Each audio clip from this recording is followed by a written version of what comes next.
ការប្រកួតជម្រើសជើងឯកលីកនារីកម្ពុជា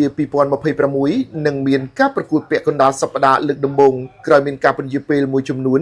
នាពេលកន្លងមកជាមួយកម្មវិធីប្រកួតដ៏ជក់ចិត្តរវាងក្រុមខ្លាំងប៉ះខ្លាំងជាច្រើនពិសេសជំនួបរវាងក្រុមមិនទាន់ស្គាល់ចាញ់ភ្នំពេញក្រោននិងវិសាខា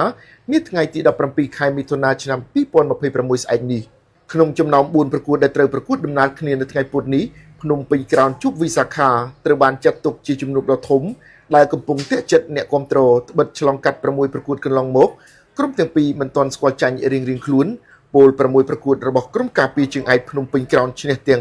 6គ្រាដែល6ប្រកួតរបស់វិសាខាឈ្នះ4និងស្មើ2ដូច្នេះចាំមើលថាតើជំនួបជើងទី1រវាងក្រុមទាំងពីរនាថ្ងៃស្អែកនេះក្រុមមួយណាអាចរក្សាកំណត់ត្រាមិនស្គាល់ចាញ់ក្រឡេកទៅកម្មវិធីប្រកួត3គូផ្សេងទៀតក៏មិនធម្មតាដោយព្រះខ័នរាជស្វាយរៀងត្រូវជួប XO United នៅកីឡដ្ឋាន ISI Park ខណៈបង្កេតត្រូវជួបម្ចាស់ផ្ទះសៀមរាប FC នេះគឺសុទ្ធតែជាគូជក់ចិត្តត្បិតក្រុមនីមួយៗមានការរៀបចំបានយ៉ាងល្អរៀងៗខ្លួន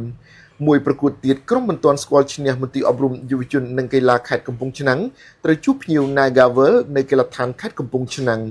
សម្រាប់លទ្ធផលការប្រកួតចុងក្រោយរបស់ក្រុមនីមួយៗកាលពីចុងសប្តាហ៍កន្លងទៅ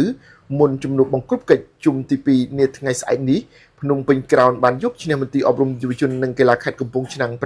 9-0ព្រះខ័នរាជស្វាយរៀងយកឈ្នះបង្កេត4-2សៀមរាប FC ឈ្នះ Nagavel 3-0ហើយវិសាខាវិបកយកឈ្នះ XO United 6-1បច្ចុប្បន្នភ្នំពេញក្រោនកំពុងឈរកំពូលតារាងរកបាន18ពិន្ទុពេញតាមពីក្រោយដោយវិសាខាមាន14ពិន្ទុសៀមរាប FC លេខ3មាន11ពិន្ទុបង្កេតលេខ4មាន10ពិន្ទុនិងព្រះខ័នរាជស្វាយរៀងលេខ5មាន9ពិន្ទុ